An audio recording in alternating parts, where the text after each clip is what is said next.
Good afternoon, ladies and gentlemen. You have reached the Alex Morgan Show. I will be your host, Alex Morgan. On this lovely evening we have, been a lot of news going on. Been a lot happening in politics. Trump, he goes left. Trump, he goes right. Trump, he zigs, he zags, he goes every which way. Have we witnessed a small military coup within the past, couple of weeks since,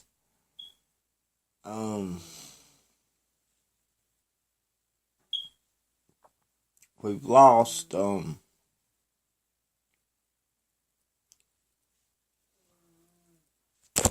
Steve Bannon, and the generals are now pushing our country's agenda. Well, it's not our country's agenda, it's the people's agenda, and they're pushing it in the wrong direction, folks. He comes out one day and he says he's going to get rid of DACA, and then the next day, DACA's not such a bad thing anymore. I don't know what to think. Well, yeah, I do know what to think too. We've been had, folks. The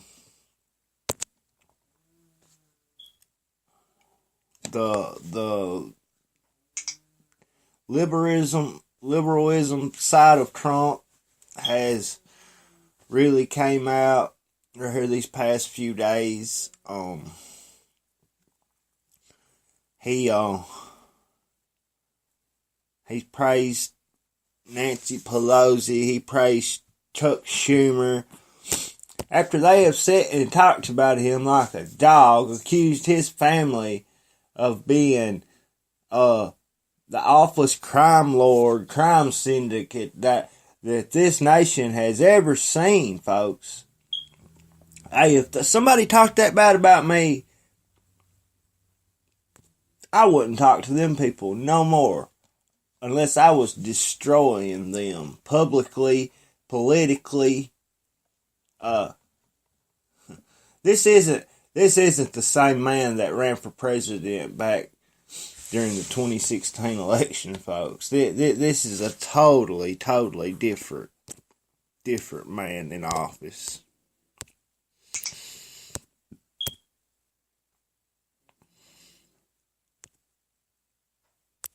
And I know that there's people out there everywhere just afraid to criticize a daggone thing that the president does. But let me tell you something. I didn't vote for this. I voted for a little thing. My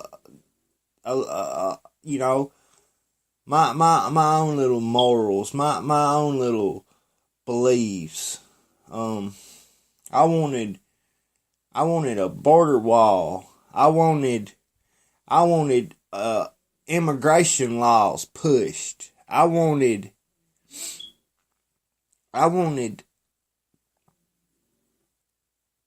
jobs. I wanted a life, folks. I don't know how you all are living out there in the middle of America, but let me tell you, right out here in these hills of Kentucky, hey, it's a piss poor living. Let me tell you something. I get by the skin of my teeth. Can't find a job. I bet you I put in it at 20 or 30 different places. No, you can't get a job.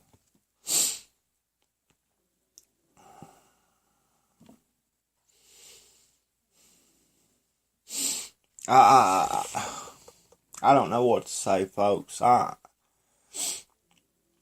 We got a hurricane from Haiti slamming in from, not literally the place Haiti, but the depths of Haiti. Hurricane Irma's fixing to make landfall in Florida. We already have 3 states that have declared national state of emergency. I'm sorry.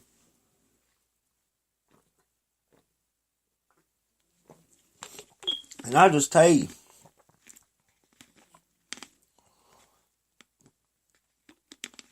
this is not conservatism that we're witnessing. This we have these people that have done nothing but discredit the American voters' right to vote, have discredited our president, his whole life of business. All they've done is discredit him and his family. But all of a sudden, there they are in the White House, all smiling and sitting there with their teeth in their mouth, just like, they're so happy. We got Nancy Pelosi sitting here smiling. Chuck Schumer, he's grinning ear to ear. That big witch nose sticking out with that chin. Then turtleneck over here. How many licks does it take you to get to the center of a Tootsie Pop? Mr. Owl. Mitch McConnell even thinks that the president went more left than Mitch McConnell. Mitch McConnell, folks. Does this tell you anything? Or are you getting this? Folks, my job is not to bow down to the president. My job is to sit back on the sidelines and observe what these elected officials do in office. And my job is to hold them accountable, okay?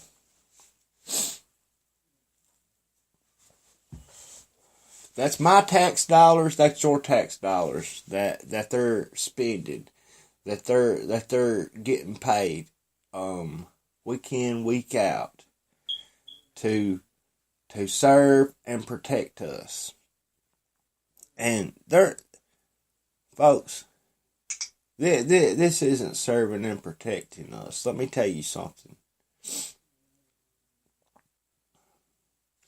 I've had dreams all of my life, which I'm sure everybody else has too. But let me tell you something. Life has turned out so different than what I've ever imagined. Okay, and out of all of these dreams that I've had throughout my life, you know how many of them that I've actually accomplished? That many. 0. Zilch. And along comes a bunch of illegal, undocumented illegals, pretty much, might as well say. Excuse me. Calling themselves or being called by a certain political group the quote dreamers, And these are Nobel winning God's gift to humanity, the most bright, intelligent, most smartest children on the face of this earth, okay? Obama, he makes an executive order, I guess, to have them stay in the U.S., live on our tax dollars, mine and your tax dollars. Let me tell you something, folks. Do you think that Donald Trump giving all those liberals what they want during a debt ceiling? How long do you what do you think that's going to do to our economy? How long do you think that our economy is going to last? What time Trump's just handing over whatever that you want, Chuck Schumer? You know, do you need anything, Nancy Pelosi? Way out there in the California stronghold, Your Highness? They have cut his throat for the last over a year. Over a year, they have cut his throat. Ain't had one good thing to say about him. And when they meet, you'd think that there would have been a little tension in the room, a little, you could have cut it with a knife. You'd think. Let me tell you something. This shit's more fake. Excuse my language. This is a family-friendly show. Excuse my language. I'm sorry. There's a reason why that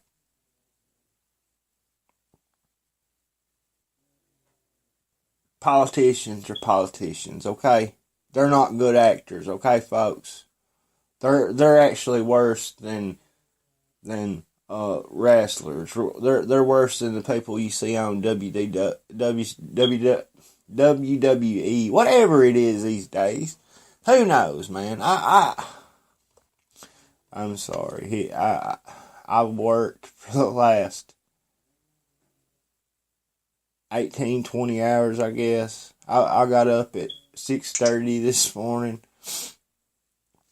I've been busy. I've got a new website. I thought it had launched, but they said it could take up to 48 hours. But yeah, you need to go to alexmorgannews.com. Check out all the news stories that I'm going to be posting. I do my best to gather all the best news articles I can from around the internet. Always trying to point out the bias and the hypocrisy from the mainstream media. There ain't many people that's going to do that, folks. So let's watch this video right here. Welcome back. Tonight I'm obsessed with how deep the cultural fault lines are in the country today and how they correspond with our political party IDs. In our new NBC News Wall Street Journal poll, we asked people whether they are comfortable with America becoming more diverse and tolerant of different lifestyles, gender roles, languages, cultures, and experiences. The responses give us a good picture of why the country is so divided. 85% of liberals say yes, they are comfortable with changes to American society like that. So do 81% of Hillary Clinton voters, 77% of Democrats, and 65% of urban residents. On the other hand, only 38% of rural residents say they are comfortable with these changes. So do only 33% of conservatives, 30% of Republicans, and 28% of Trump voters. All right, let's get a bit more specific. More Americans than not say they're okay with immigration, globalization, and same-sex marriage. But look at the breakdown. 85% of Clinton voters say immigration strengthens the U.S., while just 38% of Trump voters agree. The same split can be seen on same-sex marriage and on globalization. The one area that pushes against more progressive opinion is gun rights. Just 23% of Clinton voters say they worry that government will go too far in regulating gun rights, while 78% of Trump voters feel that way. How does this play out in voting? 2 words for you. West Virginia, which is rural, conservative, increasingly Republican. 1996, Bill Clinton won West Virginia by 15 points. Just 20 years later, Donald Trump won it by almost 43 points. Hey there, I'm Chris Hayes from MSNBC. Thanks for watching MSNBC on YouTube. If you want to keep up to date with the videos we're putting out, you can click subscribe. Just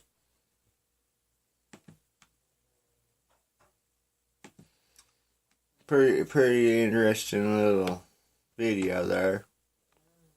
Let's move on.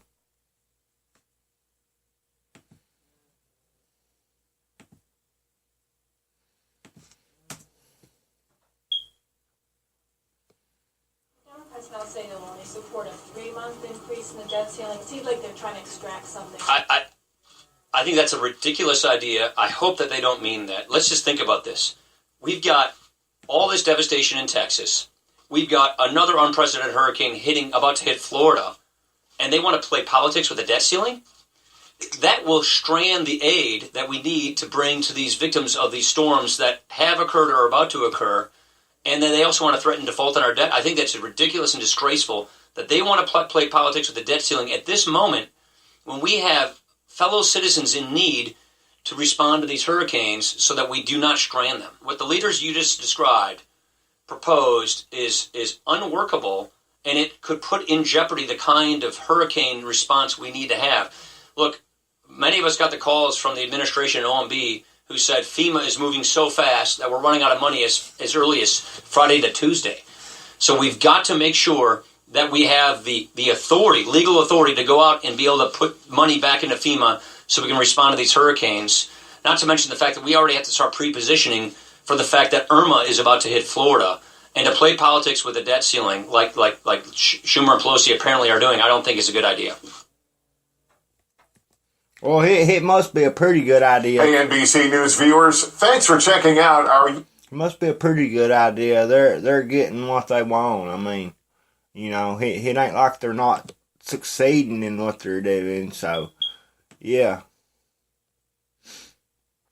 Or I don't know, folks. I don't know. I really don't. Hey, just a reminder. T-shirts are still on sale.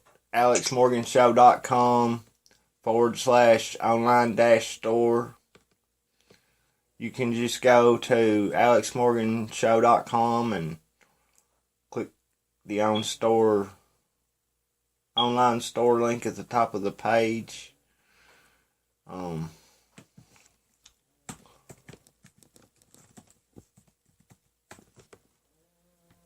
I know that I've not done an episode in the last couple of days, but folks, I've been really busy. I've been trying to get some things that I need for this show. I've been working on some new websites. FreedomInternetRadio.com is now open. I don't think that Alex Morgan News is still not working, which it should be by in the morning when my tech people comes back in to office. I've actually got the website finished. I've actually published it, but yeah, it's gotta, like, I guess be registered on their servers or whatever, so. But yeah, all of a sudden, Paul Ryan, that's pretty bad when Paul Ryan is talking more conservative than Donald Trump, folks. That is scary, okay?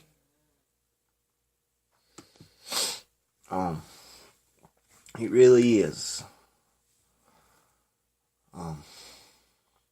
But before I get into any more of these news articles, before I even move on, I want to talk to y'all. The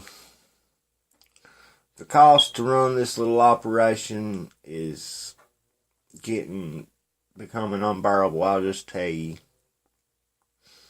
I need to make some money. I've got bills to pay. I've got a couple of things ordered, which is paid for. But like I said, I got bills to pay. You can go to AlexMorganShow.com, go to my online store, take advantage of the t-shirt sale that I've extended. If you could go to paypal.me/amorgan83, I think it is. I don't know, but go to gofundme.com/Alex Morgan Show. I'll get back to here. It is right here.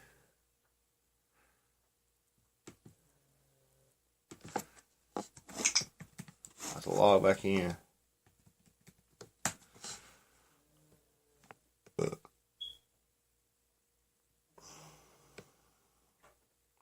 It's paypal.me/amorgan83. Again, that link, paypal.me/amorgan83.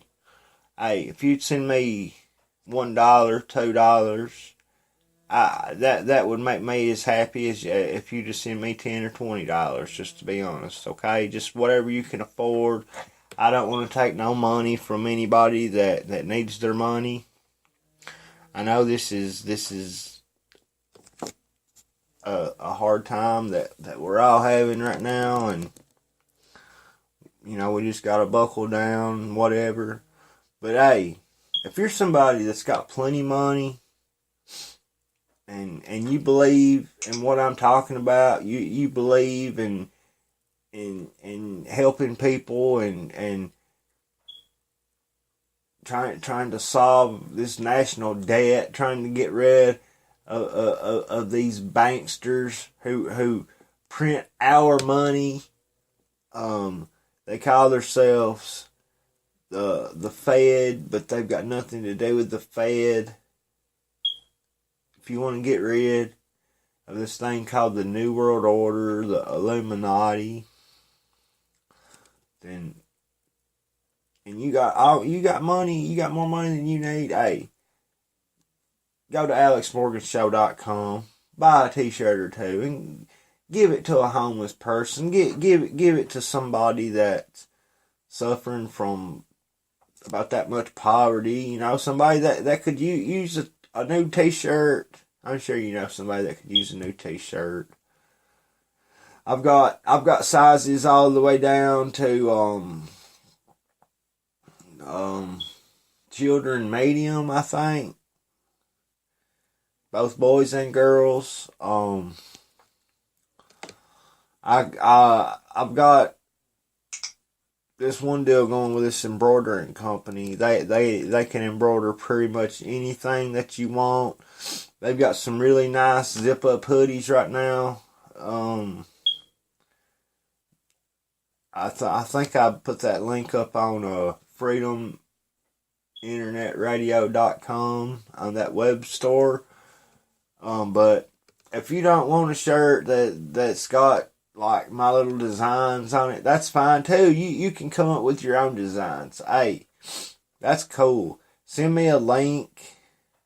I'm sorry. Send me an email to alex@alexmorganshow.com of a design that you would like. You know, send me a message with a little bit of detail in it. The customized embroidered hoodies, they're $60 plus shipping. But let me tell you, wintertime's coming. You're not going to find a better hoodie anywhere. This is something other that you can work in. If you're a small business owner, order yourself 2 or 3 to advertise your business in your area, your community. You'd be helping your business and helping my business too. But yeah, got a good sale going on. Those t-shirts for the Alex Morgan Show, they're $19.99 a piece. That's only for a limited amount of time. I put them on sale before my birthday. I actually wanted to have a little contest, but there wasn't even nobody that entered. So how you going to give away t-shirts if nobody enters the contest? I mean, really. But anyway, I know that's pretty sad, right? You can't even give nothing away.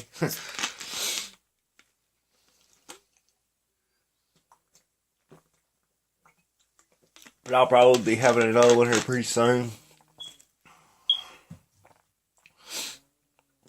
Folks, I want y'all to know something. I don't do this show trying to like be famous or anything like that. Being famous is the least thing that I want. I just want to change the world for the better, okay? And when I say for the better, I don't mean like from a one world government, kumbaya, no borders, nothing like that. Let me tell you something about those people and their little programs. They come at you talking about nothing but love, nothing but peace. It's going to be the best of times, and it's going to be one world community, and we're all going to love one another and come together. And there'll be little white boys and girls and playing with little black boys and girls and little Asian boys and girls, and they'll all just be hugging and loving one another, I'm not racist, but this illegal immigration has got to stop, folks. We've got to put down our foot and make them enforce these immigration laws. They're taking our jobs. They're driving down the wages of our jobs. They're using our tax dollars to support these people in these sanctuary cities. Folks, this is not the America that I want, okay? I don't know about you all, but I don't. And I've got nothing against people coming here from other countries, but that they should be documentation, and they should go about it the legal way. They shouldn't have to come here illegally if they want to come here. Do you think I would go to some other country illegally? Do you think that I would take the chance? I'm going to another country illegally. I don't care if it was the best country that you could imagine.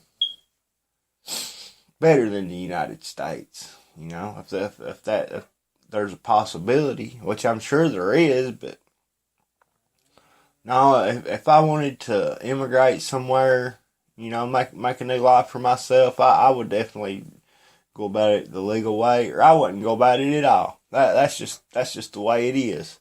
But these Democrats, they want to get these people here. They want those people to see who keeps them there, Then they want those people to vote for them. They want their children to vote for them. Before you know it, folks, we're the minority. Look at England. England is overran right now by Muslims. Oh my God. They've got a Muslim mayor that won't say the word terrorism. Especially he won't say radical Islamic terrorism. No, that don't exist. But that's the world that they want you to live in, I don't know, like,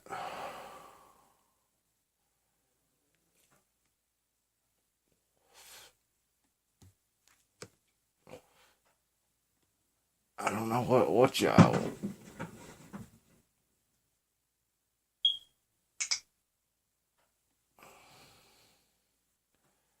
Y'all can tell by that noise.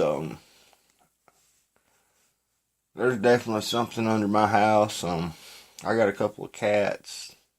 Stays around here, but no, that sounded bigger than any cat.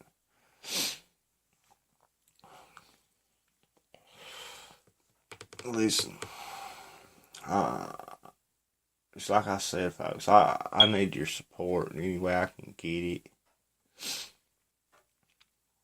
The greater my life becomes, the greater your life becomes. I'd like to start going to different places and like really covering stuff instead of like using other people's news articles and they're writing. I'd like to write some news articles, and I'd even like to get other people together to help me. I've got some friends in other parts of the country here and there, but I mean, I'm looking for people that's serious, people that's got the strongest work ethics that you've ever seen. I know that it's hard to find, but folks, if we don't fight for this, if we just let them take our country, take our currency, our money, our tax dollars, we're not going to have a country for long, okay? That's easy to see. And listen, I elected Donald Trump because I knew that Ted Cruz couldn't beat Hillary, okay? I know why, and you know why. I'm not going to go into all that right now. But Trump was the only man in that race right there that could beat Hillary. I knew in my heart that he was the only one. And I think all of y'all knew it too.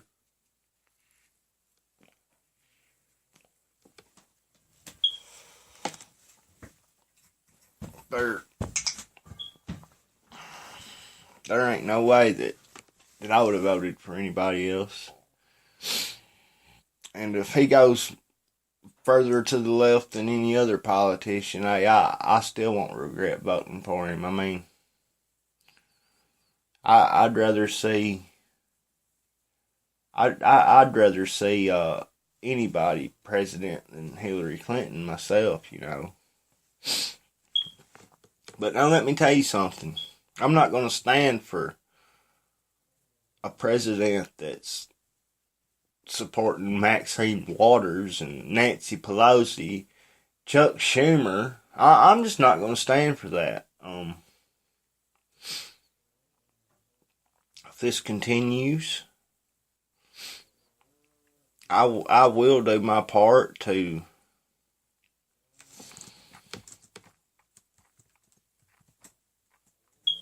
see that something is done, definitely. I mean, listen, I condone all forms of violence, okay? I wouldn't be violent in any way for nothing, because that's not solving nothing. That don't help nothing.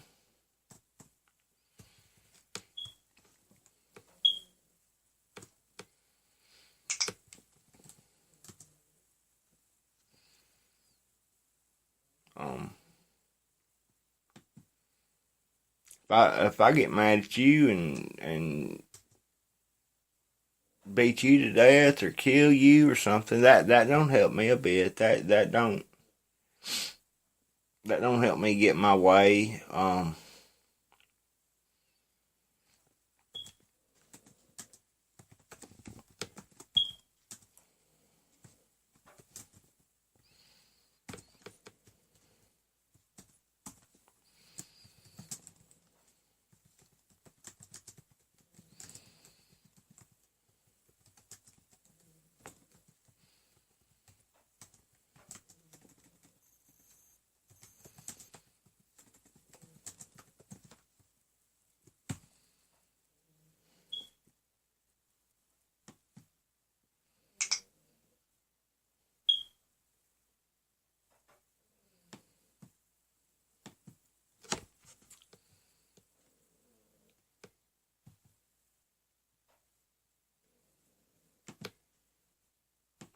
folks, go over to, like I said, go over to alexmorganshow.com, buy a t-shirt, buy a coffee cup, buy anything.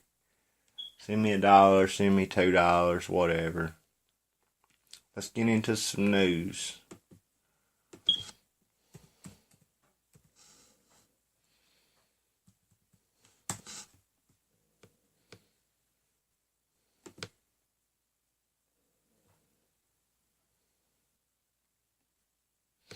GOP livid after Trump cuts deal with Democrats. Congressional Republicans say the move will embolden Chuck Schumer and Nancy Pelosi in future talks.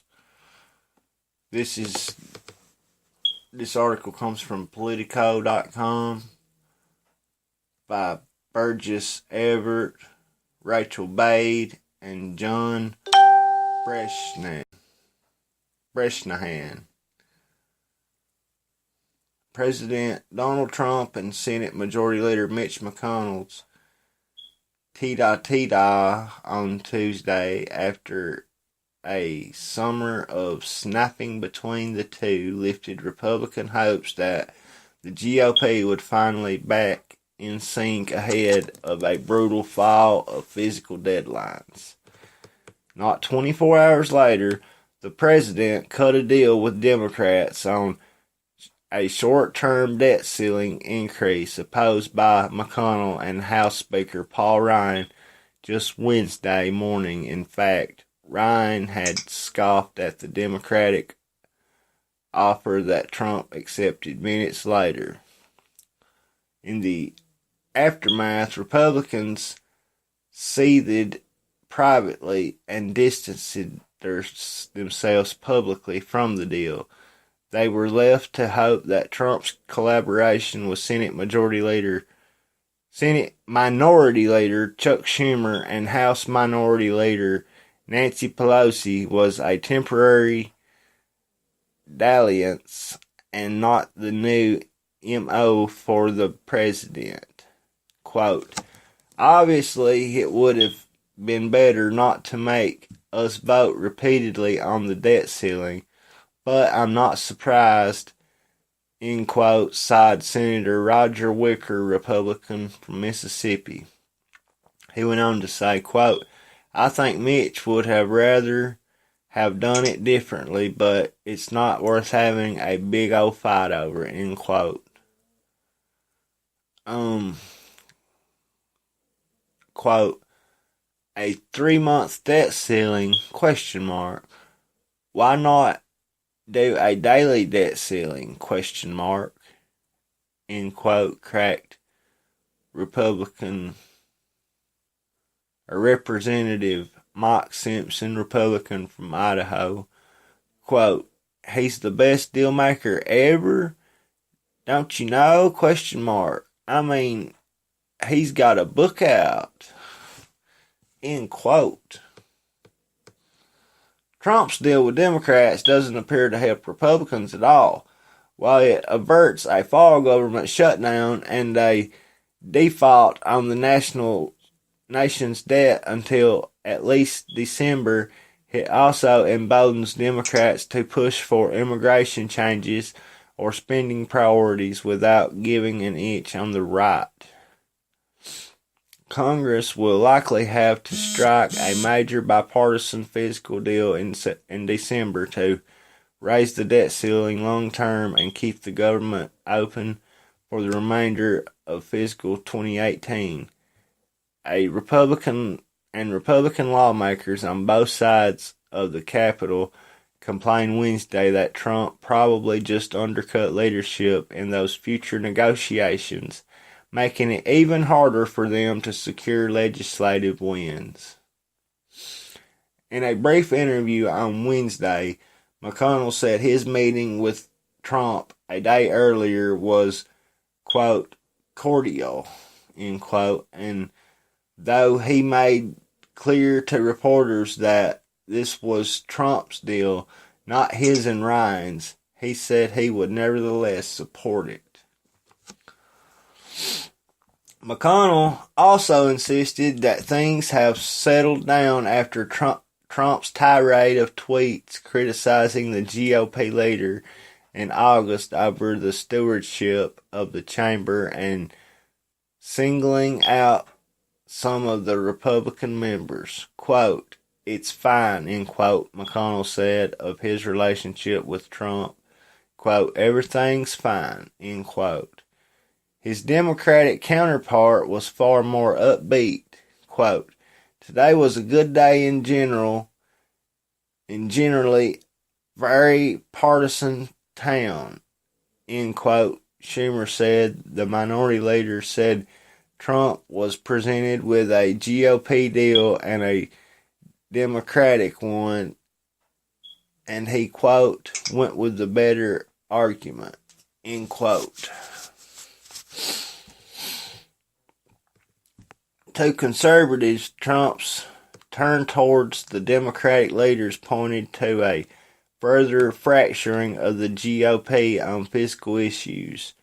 On the heels of the split over Trump's decision to end protections of some young immigrants, Senator Ben Sasse, Republican from Nebraska, declared the, quote, "Pelosi, Schumer, Trump," end quote, deal simply, quote, "bad," end quote, but others fretted about a new, more liberal-leaning dynamic.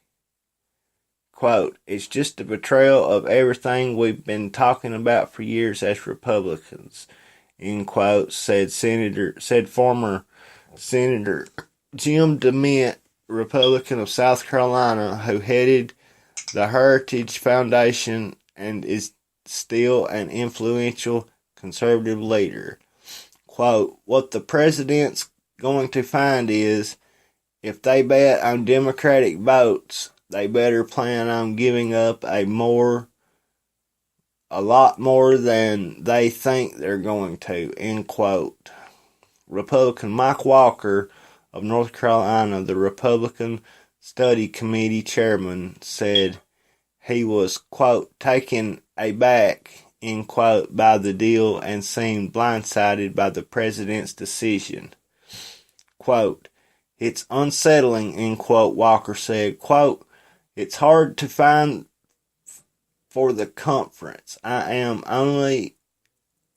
can only imagine what it is for leadership," end quote. On Wednesday morning, Ryan called the deal floated by Democrats to fund the government and lift the debt ceiling through mid-December as part of a relief package for Hurricane Harvey victims, quote, "disgraceful," expecting cover from Trump on their insistence to extend the debt ceiling much longer. Ryan and McConnell instead were abandoned. Just the night before, Ryan and his leadership team were told by the White House officials that Trump would publicly endorse their plan to pair Harvey emergency funding bill with an 18-month debt ceiling hike. They were optimistic his support would help secure more Republican votes. Only Trump went rogue. White House officials apologized to congressional leaders after the meeting, according to a GOP source on Capitol Hill, but the damage was done. Quote, "It doesn't help our leadership to try to hold us Republicans together on anything when they know the president will chop them off at the knees," end quote, said a House Republican lawmaker allied with Ryan. Quote, "Trump has got to start caring more about his colleagues over here," end quote. Trump's move towards Democrats wasn't the only source of tension with congressional Republicans. His announcement earlier in the week that would wind down protections of the Dreamers and put the onus on Congress to fix the problem drove another rift through the GOP ranks. On Wednesday, Trump shared the stage in North Dakota with Democrat Senator Heidi Heitkamp, who McConnell badly wants to unseat next year. Quote, I don't think there is much of a relationship, end quote, a Republican senator said of Trump's coordination with the congressional GOP. Quote, it's up to the president. Mitch will do what Mitch does, end quote. The president has seemed uninterested in a sustained partnership with congressional Republicans, leaving much of that work to Vice President Pence, his cabinet, and legislative aides.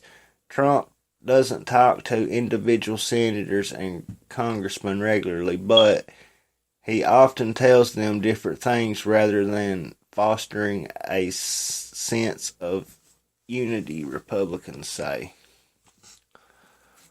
That's led to increasingly regular rebellions against Trump's leadership, punctuated Senator John McCain, Republican of Arizona, vote against Obamacare repeal legislation in July despite Trump's last-ditch phone call to McCain on the Senate floor. There have been many other examples. Senator Jeff Flake, Republican of Arizona, wrote a book largely condemning his party for emboldening Trump. Senator Bob Cooker, Republican of Tennessee, questioned Trump's competence last month, and Senator Tom Tillis, Republican of North Carolina, is trying to protect Special Counsel Robert Mueller's investigation of possible collusion between Trump's campaign and Russia. And, of course, Trump has repeatedly targeted McConnell over the failure to repeal Obamacare. Other Republicans have tried to dissuade him from doing so. The quote, the president has to understand he doesn't have a leadership problem. He has a membership problem, end quote, said one GOP senator friendly with both the White House and McConnell, referring to rank-and-file Republicans rather than GOP leaders. Trump invited McConnell and other congressional leaders to Trump Tower in August mid-feud, but the logistics proved too complicated, and McConnell's allies say the calculating Republican leaders moves on from setbacks with the president nearly as soon as they've happened, eyeing the next big ticket item, tax reform. Quote, the president's frustrated, and we're all frustrated, but we've got to operate despite the frustration, and I think nobody understands better than Senator McConnell, end quote, said Senate Minority Whip John Cornyn, Republican of Texas. John Cornyn, Republican of Texas, I'm sorry. Added Senator Roy Blunt, Republican from Missouri, who flew with Trump on Air Force One last week. My belief is, quote, my belief is that we're ready to move on to the next issue, and both the White House and the Congress understand how important it is we get something done on taxes, end quote. However, the deal Trump cut on Wednesday with Schumer and Pelosi might make the more difficult, focusing all of Washington's attention on the next deadline, December 8th, when the debt ceiling and spending deal expires. The Treasury Department can buy more time on the debt ceiling into 2018, but that still means more votes that split the party to the delight of Democrats and detriment of Republicans. Quote, that's the most toxic vote you can have around here, end quote, said a second House Republican. Quote, it's terrible, end quote. But you got people everywhere turning against Trump just on this little deal right here. Not even counting the dreamers and all this.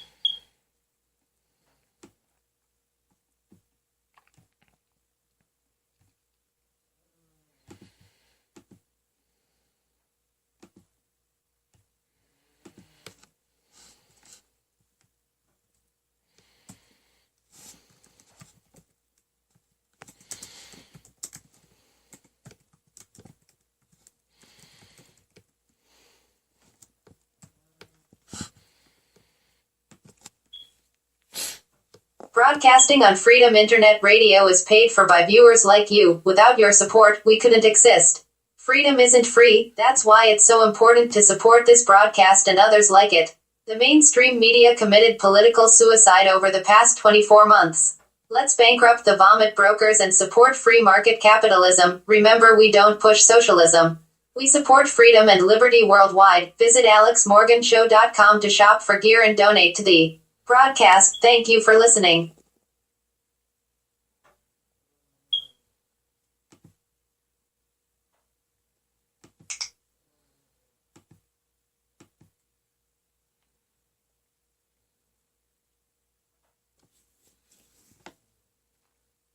In North Dakota, Trump provides cover for an embattled hike camp. This comes from usnews.com, written by David Catanese, senior politics writer.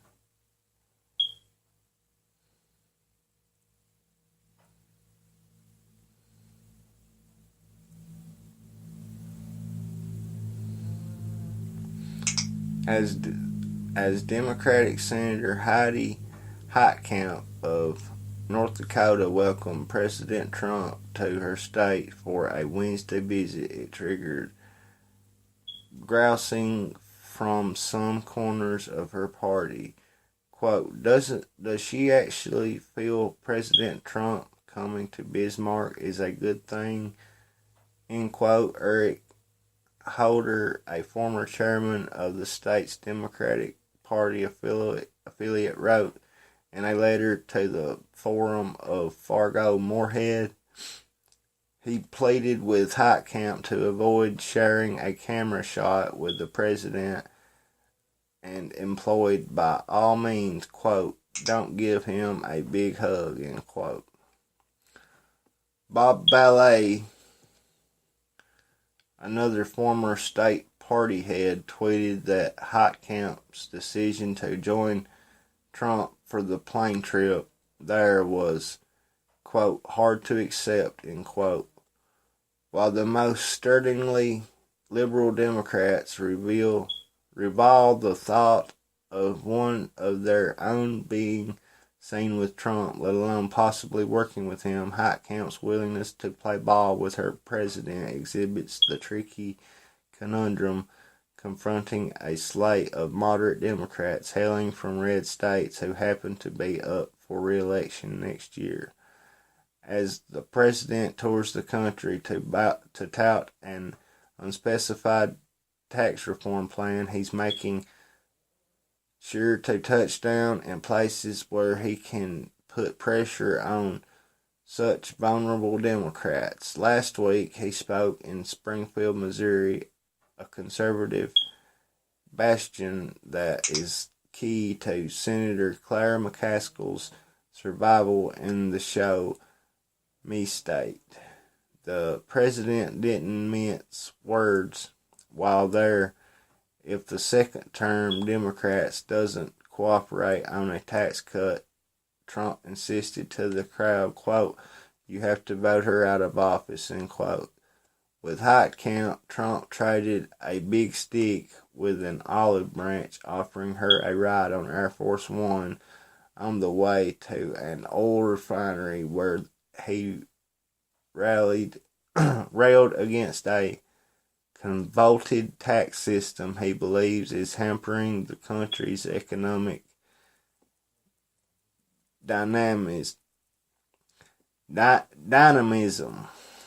Last week, Heitkamp's offer up to a clear signal of her own that she was open to negotiation, releasing a statement welcoming the president to the Peace Garden state to hear more about his ideas.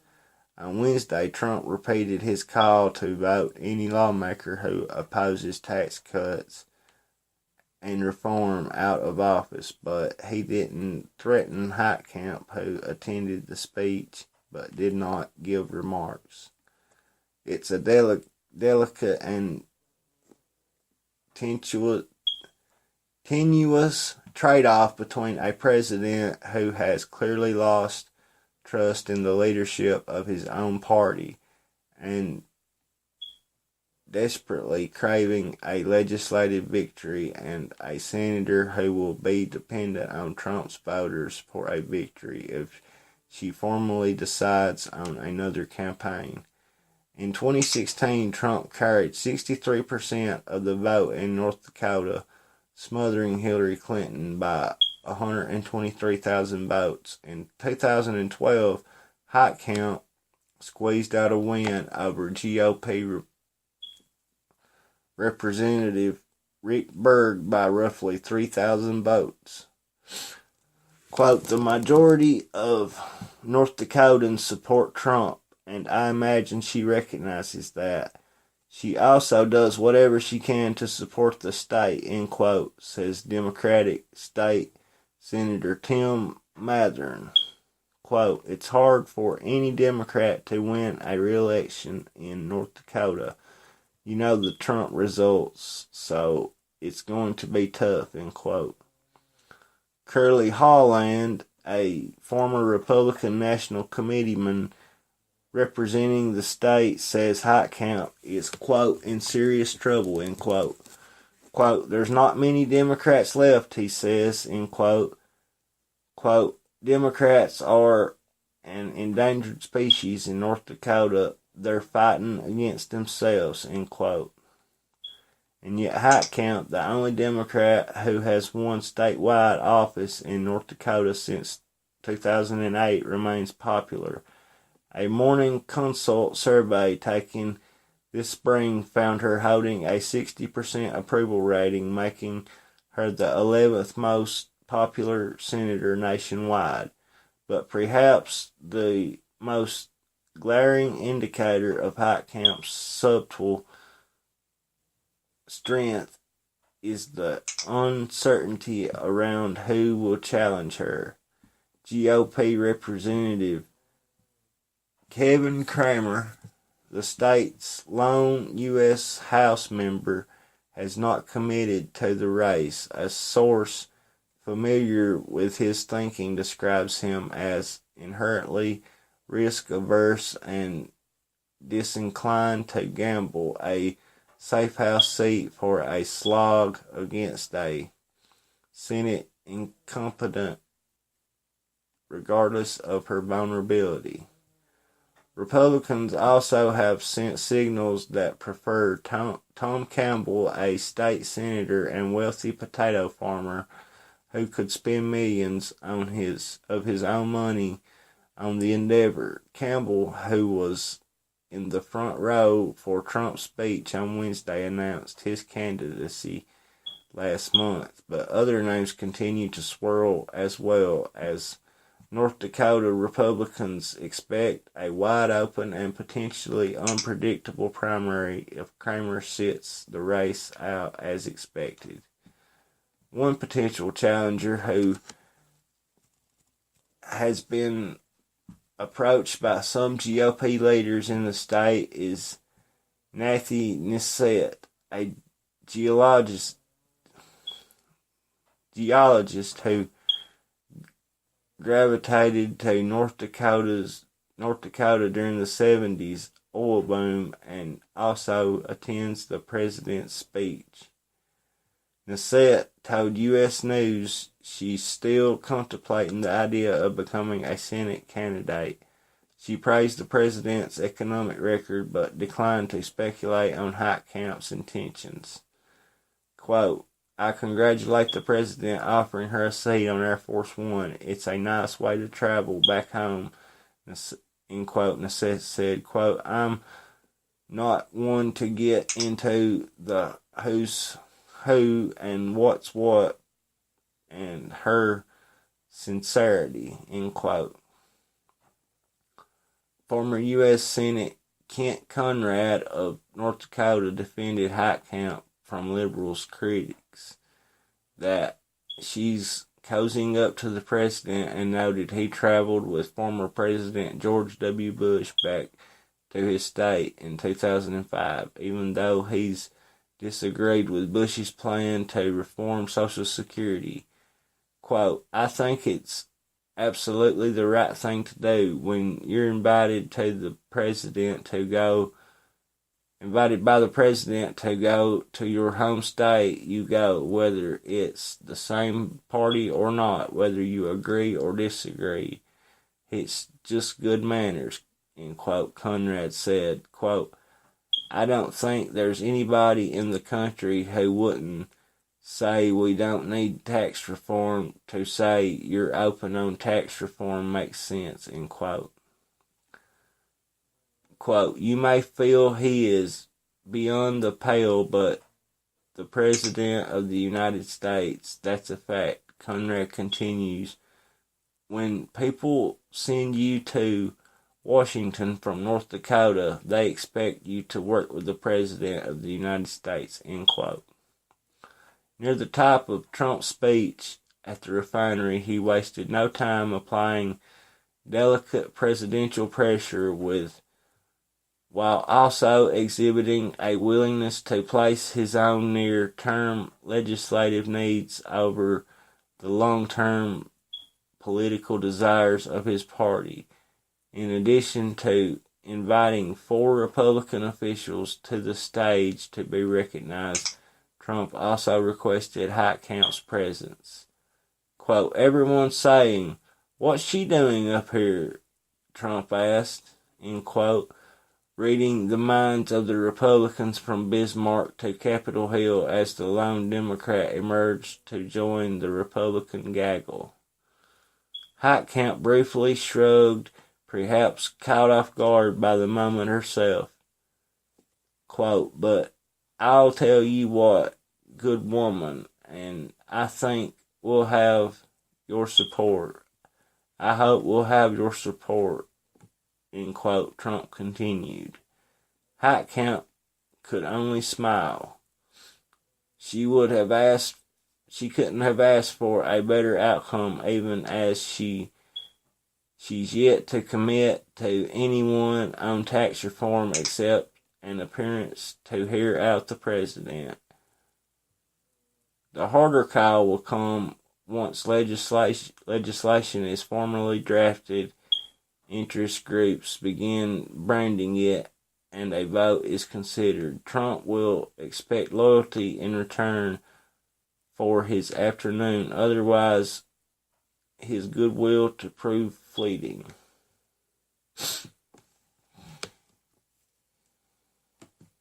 We'll watch this little video here. The president, I don't know where he's speaking at.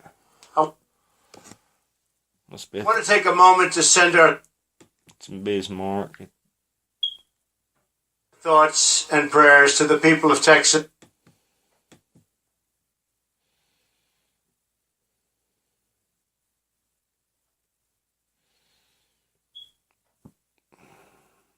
In Louisiana. I'm going to let it load right there for a minute, and then we'll come back to it in just a second here.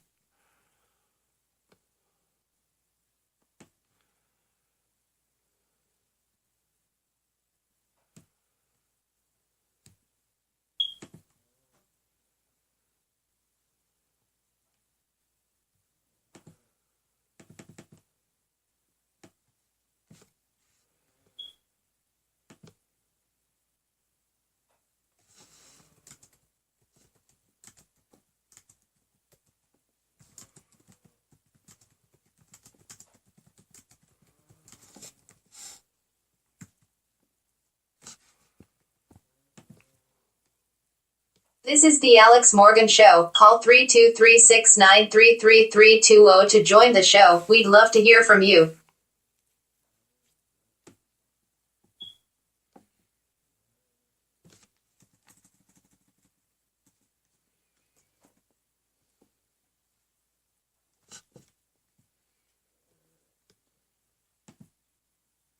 Louisiana, who have truly suffered through a catastrophic. Send our thoughts and prayers to the people of Texas and Louisiana, who have truly suffered through a catastrophic hurricane. One of the worst hurricanes in our country's history, and guess what? We have another one coming. You see that. But our hearts are heavy with sadness for those who have lost everything. They've also filled us with hope because you watched and you witnessed the unyielding strength and resilience of the American spirit. You looked at that in Texas. You looked at Louisiana. You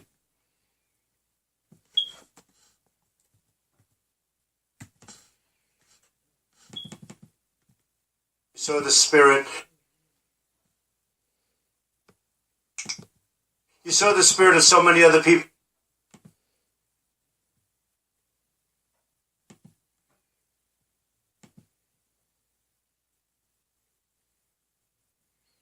Coming from all over. It was a great thing. I was there twice. Our thoughts and prayers to the people of Texas and Louisiana who have truly suffered through a catastrophic hurricane. One of the worst hurricanes in our country's history, and guess what? We have another one coming. You see that. But our hearts are heavy with sadness for those who have lost everything. They've also filled us with hope because you watched and you witnessed the unyielding strength and resilience of the American spirit. You looked at that in Texas. You looked at Louisiana. You saw the spirit. You saw the spirit of so many other people coming from all over. It was a great thing. I was there twice, and I will tell you, the people were absolutely incredible. What they've gone through, you would not believe this could have happened. And I know you have a little bit of a drought. They had the opposite, believe me. You're better off. You are better off. They had the absolute opposite. The compassion of our citizens and the courage of our first responders makes us all very proud to be an American. And unfortunately, now we're getting ready to respond to Hurricane Irma. And these incredible people that we have at FEMA and the other groups, they thought they'd get a night of sleep. One night. Just one night. They're not getting anything. They're right now going to Florida, Puerto Rico, and the Virgin Islands, and they're already there. And they're being hit with some very, very strong and powerful winds. The ones coming now, Irma, they're saying is the largest one in recorded history in the Atlantic Ocean, coming out of the Atlantic, which gets big ones. So I just want to thank everybody and all of the people that are going down, and they're really now again in harm's way. We'll work together to help save lives, protect families, and support those in need. Together we will recover and we will rebuild.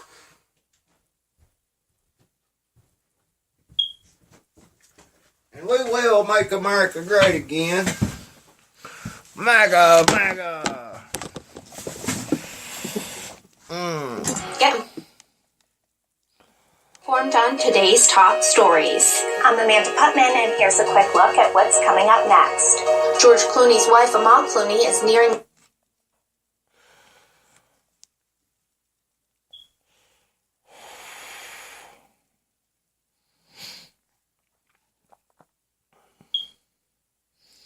I knocked my camera over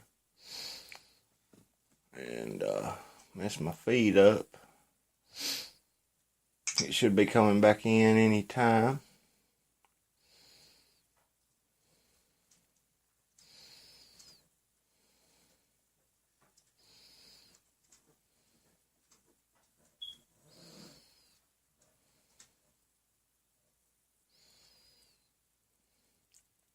I've lost it, folks. I'm going to have to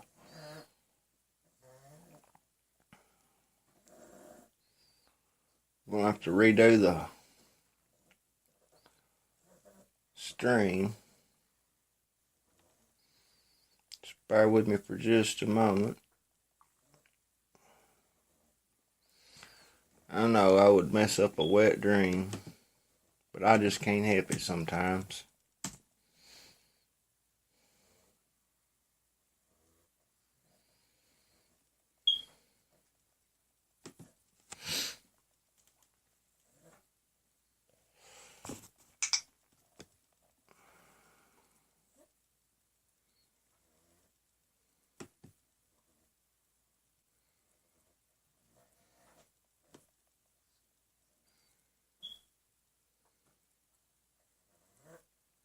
Give me just a moment here, folks, while I get the feed back up on my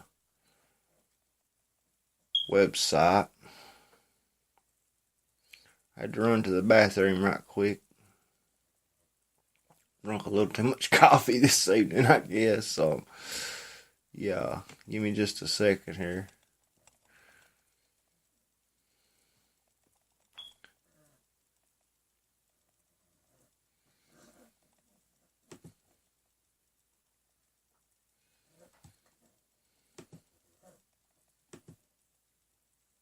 This is the Alex Morgan Show. Call 276-524-0047. We'd love to hear from you.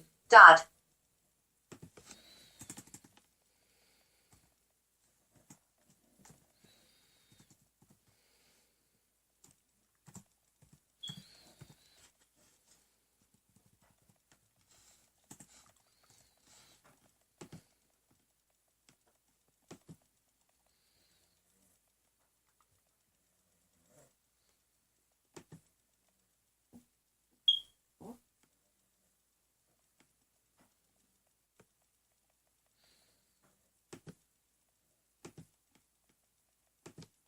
Good morning.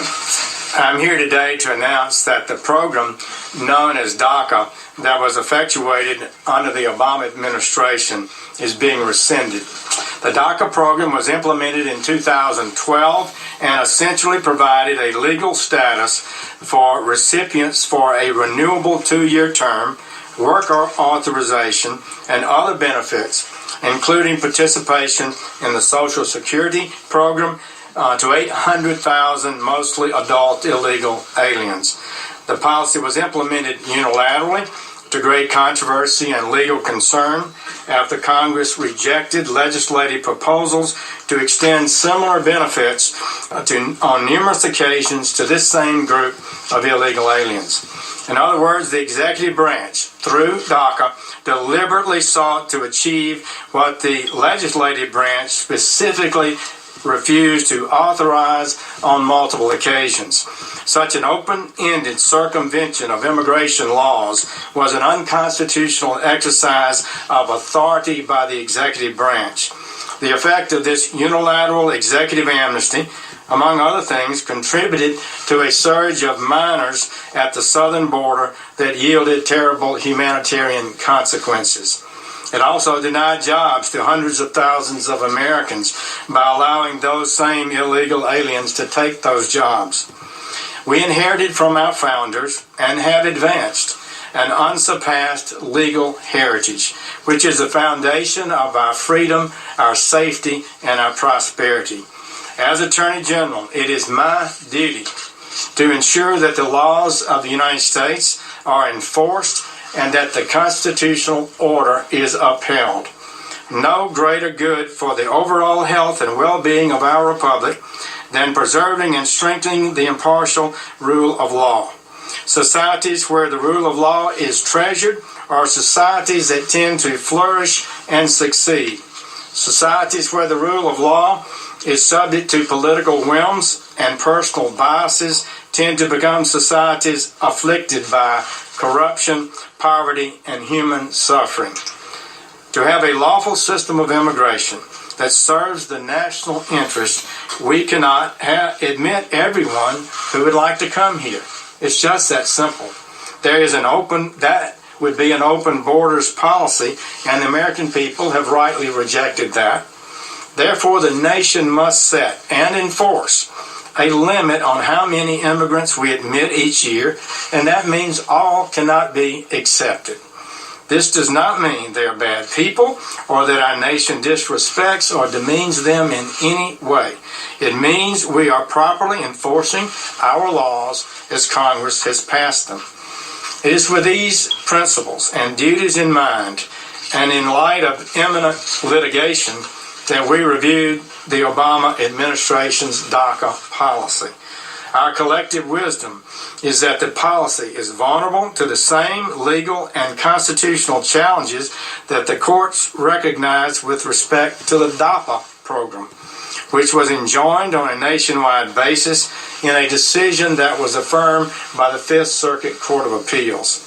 The Fifth Circuit specifically concluded that DACA had not been implemented in a fashion that allowed sufficient discretion and that DAPA was foreclosed by Congress's careful plan, close quote. In other words, the immigration law that Congress passed foreclosed this possibility of DACA. In other words, it was inconsistent with the Constitution's separation of powers. That decision was affirmed by the Supreme Court on an equally undivided basis. If we were to keep the Obama administration's executive amnesty policy, the likeliest outcome is that it would too be enjoined just as was DAPA. The Department of Justice has advised the President and the Department of Homeland Security that the Department of Homeland Security should begin an orderly, lawful wind down, including the cancellation of the memo that authorized this program. Acting Secretary Duke has chosen appropriately to initiate a wind down process. This will enable the Department of Homeland Security to conduct an orderly change and fulfill the desire of this administration to create a time period for Congress to act should it so choose. We firmly believe this is the responsible path. Simply put, if we are to further our goal of strengthening the constitutional order and the rule of law in America, the Department of Justice cannot defend this overreach. George Washington University law professor Jonathan Turley, in testimony before the House Judiciary Committee, was clear about the enormous constitutional infirmities raised by this action. He said, quote, in his testimony, "In ordering this blanket exception, President Obama was nullifying part of a law that he simply disagreed with. If a president can claim sweeping discretion to suspend key federal laws, the entire legislative process becomes little more than a pretense. The circumvention of the legislative process not only undermines the authority of this branch," he's referring to the legislative branch, "but destabilizes the tripartite system as a whole." So this is not a little matter. Ending the previous administration's disrespect for the legislative process is an important first step. All immigration policies should serve the interest of the people of the United States, lawful immigrant and native-born alike. Congress should carefully and thoughtfully pursue the types of reforms that are right for the American people. Our nation is comprised of good and decent people who want their government's leaders to fulfill their promises and advance an immigration policy that serves the national interest. We are people of compassion and we are people of law. But there is nothing compassionate about the failure to enforce immigration laws. Enforcing the law saves lives, protects communities and taxpayers, and prevents human suffering. Failure to enforce the laws in the past has put our nation at risk of crime, violence, and terrorism. The compassionate thing to do is end the lawlessness, enforce our laws, and if Congress chooses to make changes to those laws, to do so through the process set forth by our founders in a way that advances the interests of the American people. That is what the President has promised to do and has delivered to the American people.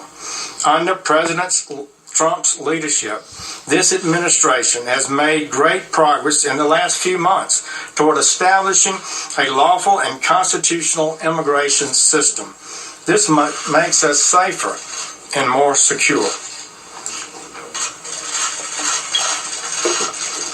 It will further, economically, the lives of millions who are struggling, and it will enable our country to more effectively teach new immigrants about our system of government and to assimilate them to the cultural understandings that support it.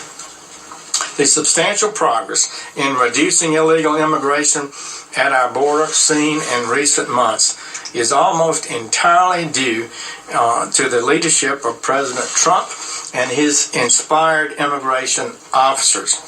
But the problem is not yet solved. And without more action, we could see illegality rise again rather than be eliminated. As a candidate and now in office, President Trump has offered specific ideas and legislative solutions that will protect American workers, increase wages and salaries, defend the national security, ensure the public safety, and increase the general well-being of the American people. He has worked closely with many members of Congress, including in the introduction of the RAISE Act, which would produce enormous benefits for our country. And this is how our democratic process works. There are many powerful interest groups in the country, and every one of them has a constitutional right to advocate their views and represent whomever they choose. But the Department of Justice does not represent any narrow interest or any subset of the American people. We represent all the American people and protect the integrity of our Constitution. That is our charge. We at the Department of Justice are proud and honored to work to advance this vision for America and to do our best each day to ensure the safety and security of the American people. Thank you very much. Please, the personal information of Thank you. Hey, NBC News viewers, thanks for checking out our YouTube channel. Subscribe.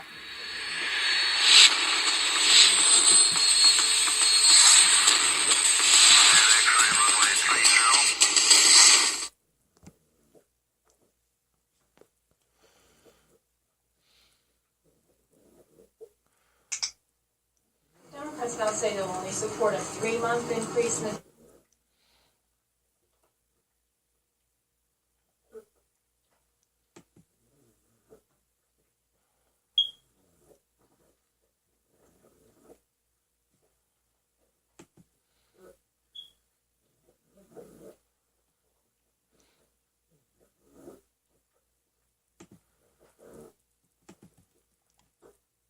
So is today's unexpected compromise a case study in the art of the deal from President Trump?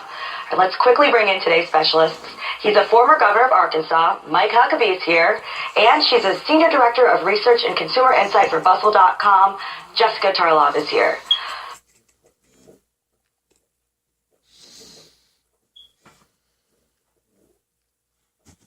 Governor Huckabee, I saw you laughing while Chuck Schumer was talking, so I thought that you might want to jump in. Well, I was wondering if Chuck Schumer is in the orthopedic ward because I think he broke his arm patting himself on the back for this extraordinary moment. It's just funny to watch Chuck Schumer sit there and talk about what a bipartisan guy he is, and he has been one of the biggest stumbling blocks to getting anything done. But today was a smart move on the part of the president. This is something that was going to inevitably happen. The debt ceiling was going to increase. The Republicans don't have enough guts to not do it. The Democrats want to do it. Trump doesn't want to be bogged down with that battle while we've got 2 hurricanes going on and really more important things like true tax reform, getting Obamacare repealed and replaced, and all the other things that should be on the agenda. So this was good politics. It gives Trump an opportunity to say, I'm not the guy that just blocks everything. And he also knows this, Kat.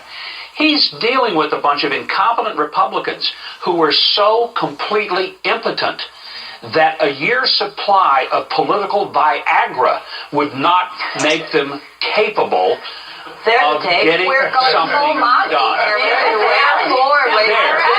Governor Huckabee in the house. I'm sick of the Republicans in Congress. They are utterly worthless in getting something done. They have the House, they've got the Senate, and they got a president that'll sign the bills. They have the numbers to get something done, and they can't even get together on changing the doggone tax code. I'm done with them. Do you think this was a good thing, David? Yeah, because I think, and by the way, for everything I'm about to say, I'll just add on to see the former speaker or on the show. Look, it's the art of the deal. Here's what we have. They were going to do this no matter what. Governor Huckabee's right. They were going to have this debt ceiling raised. We were going to see the midnight vote. We're going to see all of this play out. Now that's taken off the table. Now they can focus on tax reform, and the president's out on this. Whether it's the 3 Easy Pieces initiative, that just requires a 51-vote majority. That gives us 3 pieces that reforms taxes for Americans. Whether it's other issues, but when it comes to health care, they're not prepared. And now he has political capital because he has something else. He has Chuck Schumer patting himself on the back repeatedly.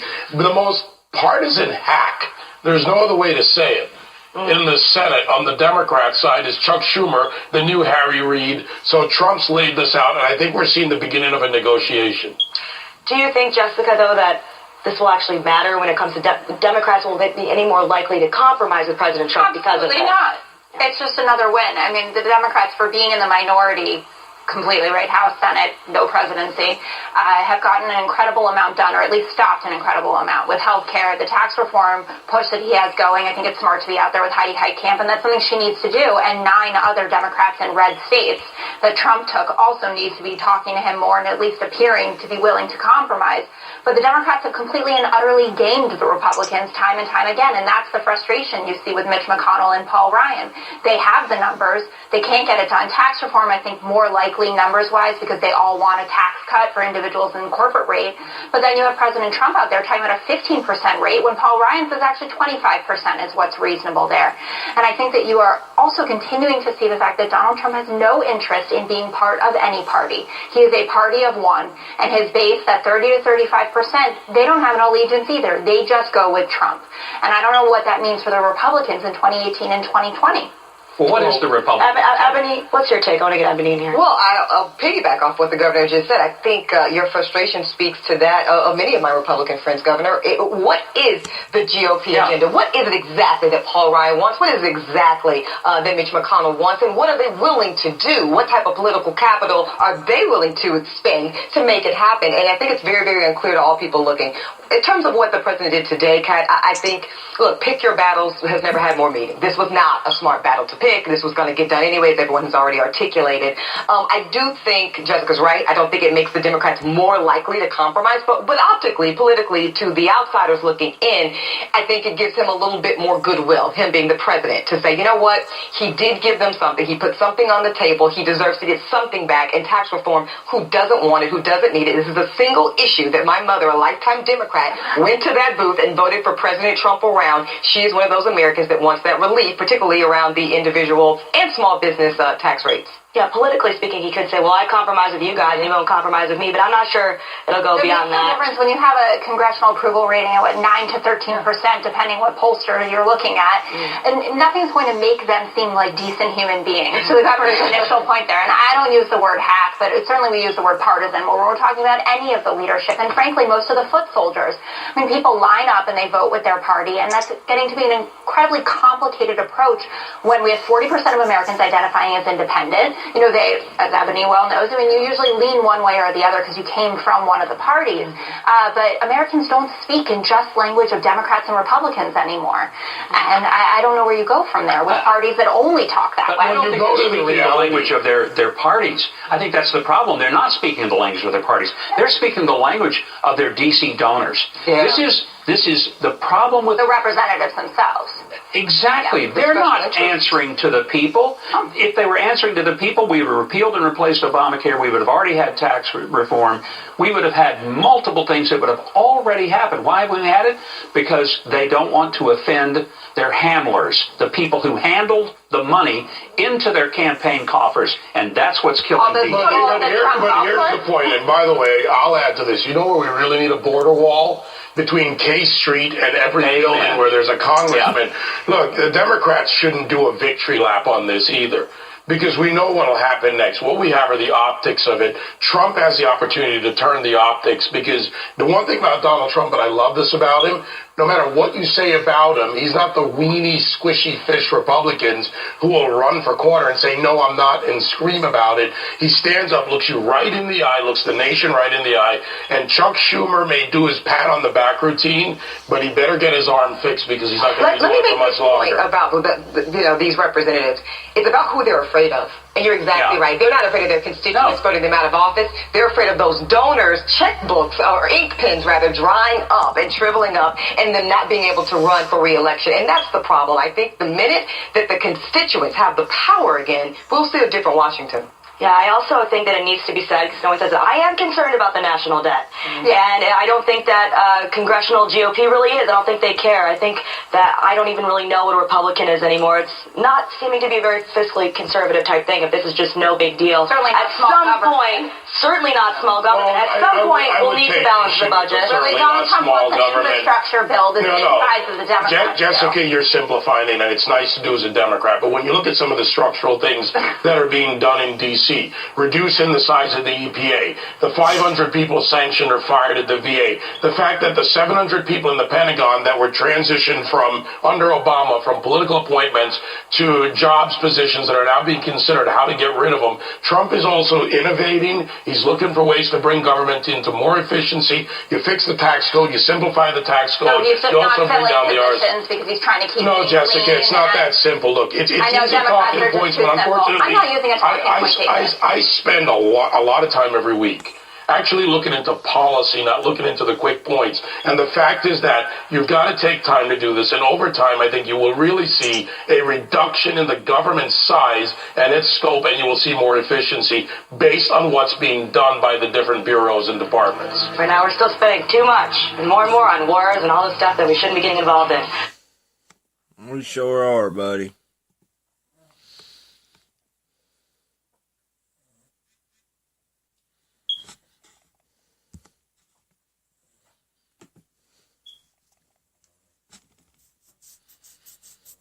Well, Ann Coulter, the best-selling author, great columnist, her book is In Trump We Trust. If you haven't read it, you should read this book. Big bestseller. In Trump We Trust, you go to AnnCoulter.com. You can get it there. You can get her new column. Make sure you follow her on Twitter. Ann Coulter, how you doing? Fine, thanks. How are you, Mark Simone? Very good. Now, is it that President Trump and this administration has the worst messaging of any administration? DACA was illegal. It was going to get knocked out in the courtroom. He's saying, pass it as legislation. That's the only way to save it. But he's not getting that across. Well, maybe because his entire campaign was that he was going to end it and we shouldn't give amnesty to illegals. I think that's been his point for the last 5 years. So I think really the problem isn't messaging. The problem seems to be the president. But luckily, somehow he knew that he needed to be kept locked in his office yesterday for the announcement and let Jeff Sessions make the announcement. So that part was good. But then when he started saying, no, don't worry, we're granting an amnesty. I don't know if you paid attention to Trump until the campaign, but he tweeted furiously when Republicans once before were trying to sneak through amnesty in the dead of night, how it was a loser, it was a disaster, it was bad for America. And then you may recall his entire campaign, his entire stunning, unbelievable, crush all opponents campaign, the main point of which was no amnesty. We're putting Americans first. And the policy is to end it. Jeff Sessions said the policy is to end it. And again, thank God, the president was locked in his office at that point. And then he comes out to Twitter and says, we've got to pass it. And if Congress doesn't act in 6 months, I will act. Well, okay. I guess you forgot the Angel Moms after all. You forgot Jamil Shaw, all the people you promised you would never forget. And you would put Americans first and you would not grant an amnesty. And do not be fooled, Mark Simone. This is 100% amnesty across the board for all 40 million illegal aliens.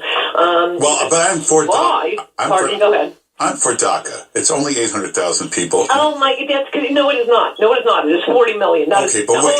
total lie. It's mostly people in their 20s, and these are the bus That is boys. an absolute lie. I know they bust your tables. These are the guys that cut the They lawn. mow your lawn. No, These we are have the guys plenty of that- those. We have plenty of those, and by the way, they're going to start charging more. Oh my gosh, we've tried this before. It was a total disaster. This is why, unlike you fancy New Yorkers and Greenwich, Connecticut denizens. Unlike you farm girls from Idaho. Yes, but I have somehow managed to put the country's interests above my personal interest. Legalized, they're not so cheap anymore. No, this was, and plus which you lost.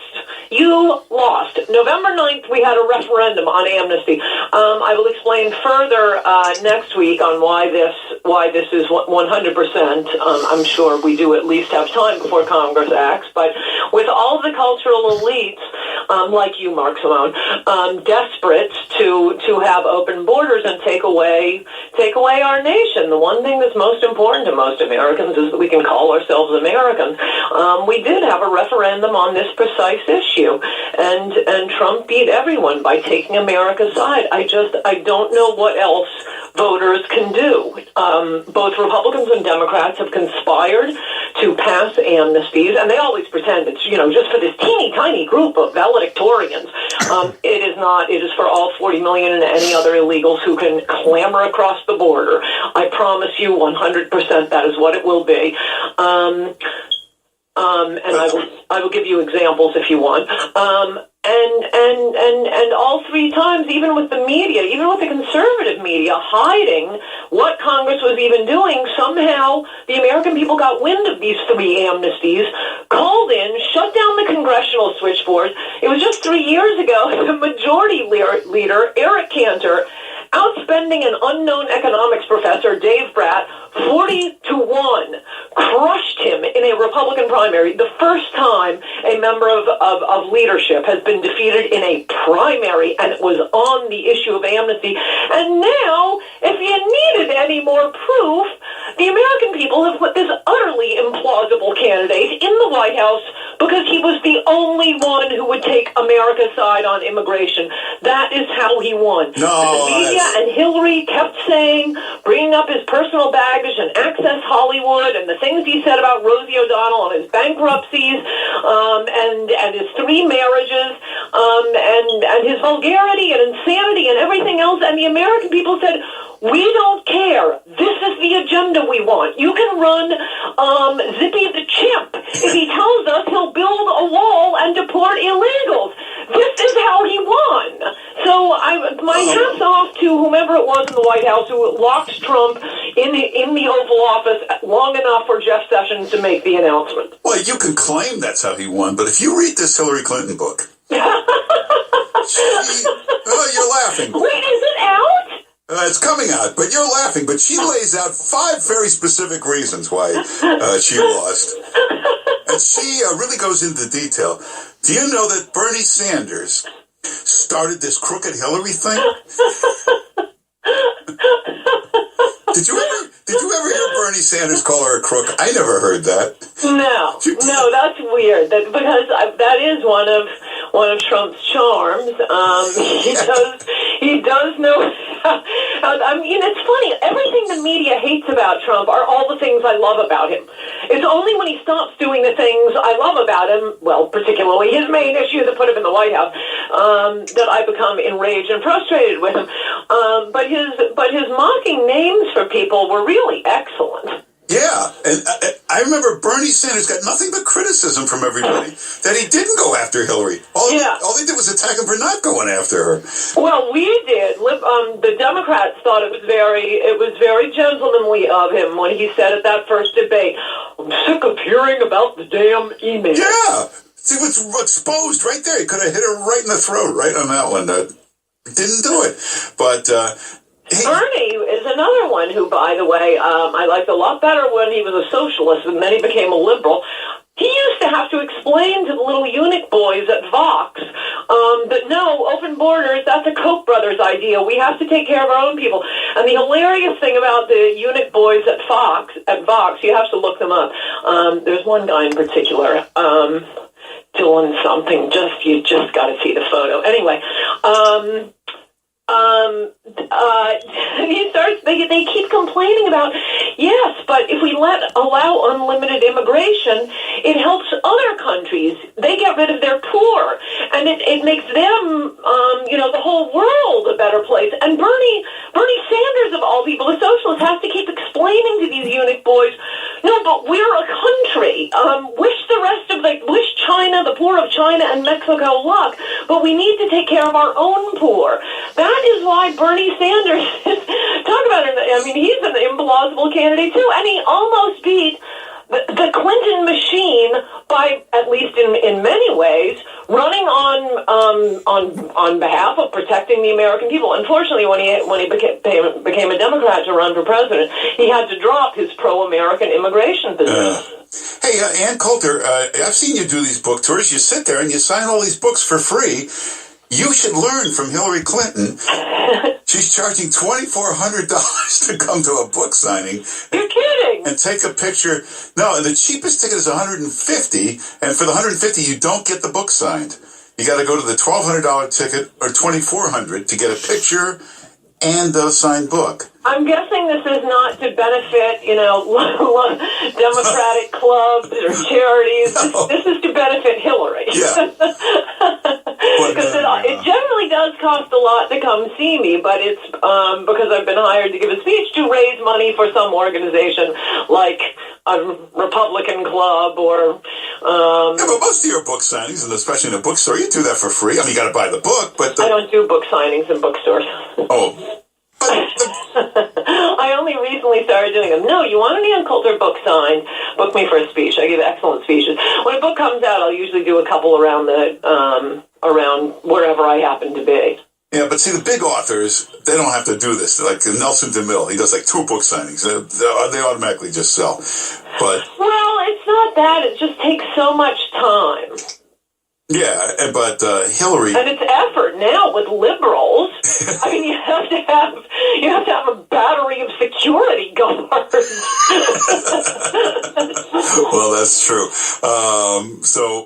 The good news about this DACA, you see these Chuck Schumers crying on TV, what's going to happen? What's going to happen? Hey, take the thing and put it as legislation. Try to pass it. You won't see guys like Schumer do that. Well, the bulletproof Democrats will be for it, but... They'll be for it, but I don't see them proposing it as legislation. You could do that today. I think that, they definitely will. Oh, my gosh, the Democrats get 40 million new voters in 2 years. That's at the end of the Republican Party. The Republican Party could just rename itself the Satanist Party for all the likelihood they have of winning. Luckily, it'll probably be the end of the Democratic Party, too. It'll be... years ago, the head of Singapore said that he was restricting immigration because the problem with multicultural societies, multi-ethnic societies, as he said, is people stop voting their social and economic interests.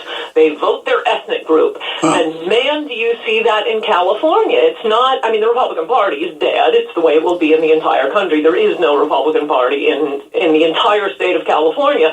But the Democratic Party isn't exactly, the Nancy Pelosi Democratic Party. It's the Hispanic Democrats against the Black Democrats. Soon it will be the Muslim Democrats. So the good news is both parties will be finished. I hate to say it, but we're out of time. But everybody should go to AnnCoulter.com. Make sure you sign up because you'll get the new column first. New column comes out tonight, right? Yes, it does. Her first DACA column, right?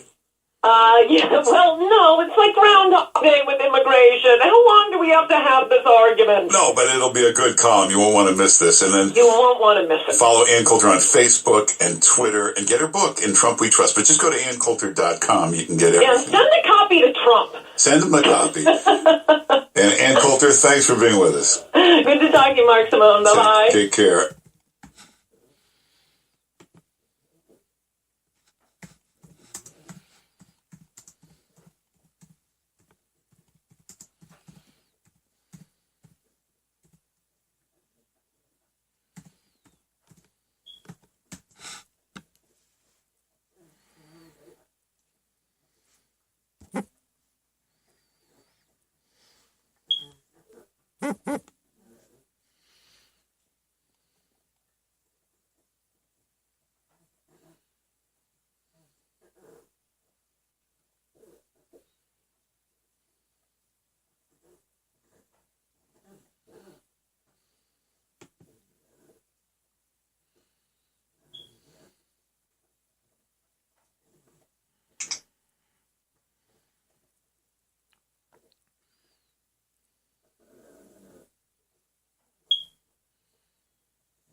Here's an interesting article that I want to read y'all.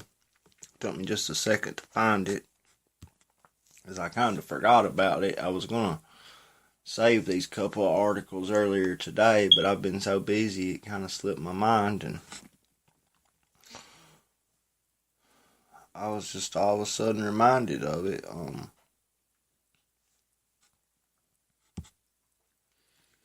Anti-corporate voices. Well, let me read the title. It comes from the Daily Caller. Anti-corporate voices on both right and left claim Google censorship, by Peter Hasson, associate editor. Anti-corporate voices across the ideological spectrum are claiming that Google is attempting to silence them for their political positions. Barry Lynn, a senior fellow at the New American Foundation think tank funded by Google, says he lost his job this week as a result of his research critical of Google, which Lynn says should be considered a monopoly. Quote, every day I see people waking up to the power of Google, Facebook, and Amazon. We have to do something as a people. We have to do something through our government and address the power of these companies, end quote, Lynn told The Guardian. Quote, the number of congressmen and others making statements on Capitol Hill about this is growing very rapidly. The number of businesses who are saying that something must be done about the power of these companies and the way they use their power, end quote. On the far left, the World Socialist website is claiming, quote, a 70% drop in referrals from Google searches, end quote, and that the site's, quote, news articles and essays on politics, history, and culture are being systematically blocked, end quote. The group claims a Google algorithm change in April led to its content being blacklisted. In an article published on Wednesday, the WSWS claimed that, quote, the top 45 search terms that formerly led readers to the WSWS are now blocked by Google. Quote, the socialist website says Google is wrongfully censoring them under the guise of fighting fake news. Also this week, a right-wing website called The Liberty Conservative claims to have received a letter from Google threatening to suspend advertising revenue from the site unless it pulled down an article written by an organizer of last month's white nationalist rally in Charlottesville. Quote, yesterday morning we received a very bizarre letter from Google issuing us an ultimatum, end quote, Shane Trejo wrote in an article posted to the Liberty Conservative on Wednesday. Quote, either we were to remove a particular article or see all of our ad revenues choked off in an instant. This is the newest method that Big Brother is using to enforce thought control, end quote. Trejo claimed that article, quote, contained no offensive content and was merely distinguishing the many differences between the alt-right and the literal Nazis, end quote. The site runs alarmist articles about the influence of corporations in American politics. Trejo said the site, quote, had to comply with Google's strong-arming tactics for the time being, end quote, as a result of, quote, financial constraints, end quote. Quote, an independent publisher such as the Liberty Conservative needs revenue from the Google ad platform in order to survive, end quote, he explains. Conservative website PJ Media first highlighted Trejo's claims in an article later featured on the Drudge Report. Google has yet to return the DC's request for comment for this article. The latest accusations of censorship follow Google's controversial firing of an engineer, James Damore, for writing a memo criticizing Google as an, quote, ideological echo chamber, end quote. Quote, my firing neatly confirms that point, end quote, Damore wrote in a Wall Street Journal column following his firing. Quote, how did Google, the company that hires the smartest people in the world, become so ideologically driven and intolerant of scientific debate and reasoned argument, end quote. Folks, this is what I've been telling y'all for a while. This is something that I feel like I experience pretty much on a daily basis when just trying to operate and do what I need to do in order to get my ad revenues up, get my viewerships up, get my subscribers up, and all this. And this is why I pester the hell out of y'all to subscribe, to watch my videos. Hey, I can't survive. And I don't know how these big companies do it. They must get a lot of money from advertising or something, because and they must have plenty traffic on their sites. I need to get my viewership up. I need to get my subscribers up. Please just share those articles. Tell your friends and family. AlexMorganShow.com. Go buy your little baby cousin a t-shirt. Buy your brother a t-shirt. Buy your mom a carry bag. I'm Deacon Keith Fournier. I'm the editor-in-chief and general legal counsel of Catholic Online, and I have some disturbing news and an urgent request for your assistance. Every day I have the privilege of proclaiming the gospel, proclaiming the daily Bible readings from Holy Mass over the Catholic channel of the YouTube network. They go all over the world, and they are changing lives because the Word of God is alive. But let me tell you what's happened. The owners and managers of YouTube have decided they don't agree with the content. So in the stealth of the night, they delisted many of our Bible readings. Not only that, as you know, we tell you about the lives of the saints and heroes of the Christian church. They removed some of them. And they removed some of our news because as Christians, we are decidedly pro-life and we defend marriage and the family. We cannot stand idly by and let this continue.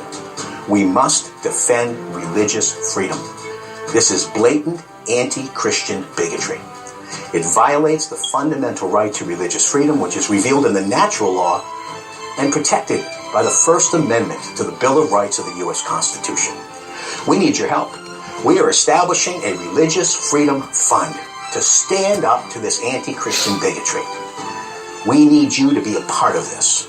Send your most generous gift to the Religious Freedom Fund. We are not ashamed of the gospel of Christ. It is the power of God unto salvation, and we must stand up for it and proclaim it to the ends of the earth. God bless you. See, folks, it seems like this stuff is everywhere. And I just thought that it would be nice to take the time to actually show you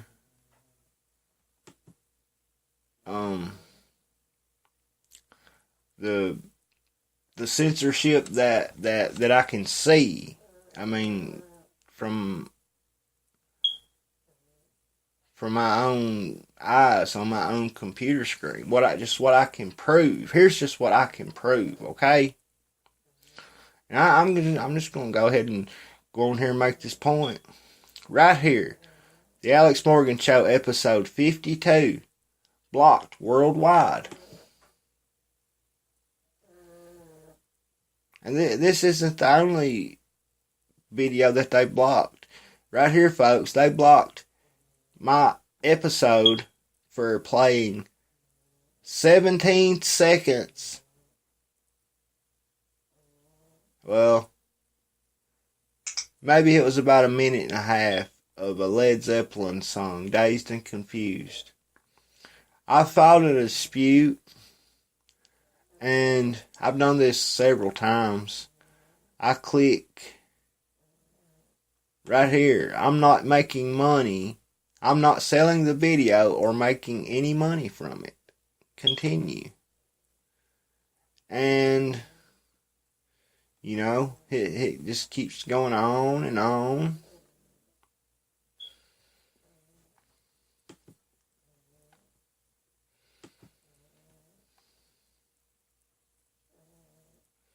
And I just don't think that this is right, folks. They should not be able to do that. How do these other companies or these other channels have music on their sites? I see it every day. These radio shows playing music, you know. Whatever. How do they get the right? And I don't. But here's one. Contains copyright content. Copyright dispute in progress. Includes copyright content. But let me tell you what I'm going to start doing. I'm just going to get away from playing any music whatsoever. And I'm going to keep doing my part and bringing you all the best news possible. But I also need you all to do a little something for me. And maybe share my links, you know, tell your friends, your family, your cousins, your whatever, your buddies, tell them to go to alexmorganshow.com to send me $1, send me $2. Folks, this we can't survive like this as a country, as a nation. This is the same thing that happened in Soviet Russia. Not only that, they're already blocking companies from commerce. That's the same thing as the daggone mark of the beast. Think about it. Same thing. And let me tell you something. It may not be you that they're coming for, but sooner or later they are going to come for you.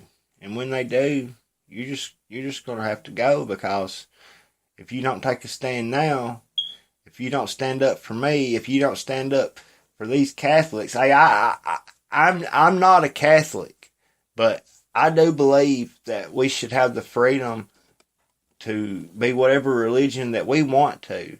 I believe that we should be able to say whatever we want to express ourselves freely, as long as we don't bother anybody.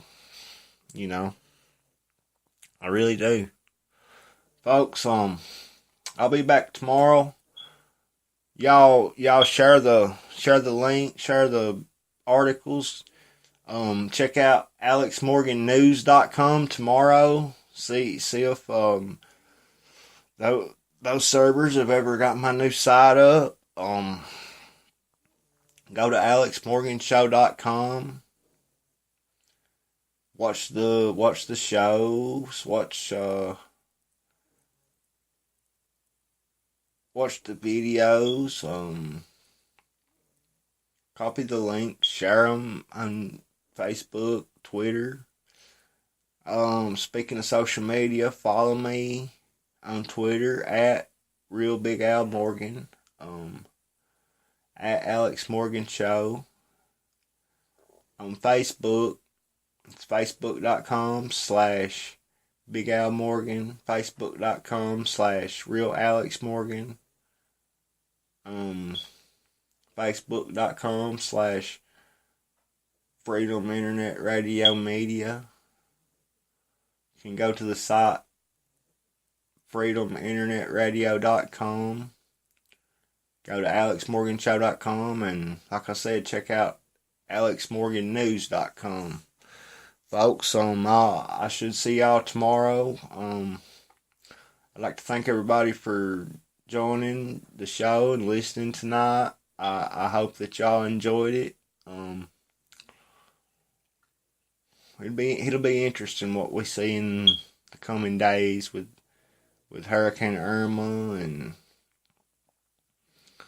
Trump siding with the Democrats, and what's going to happen next. I surely can't wait to see myself.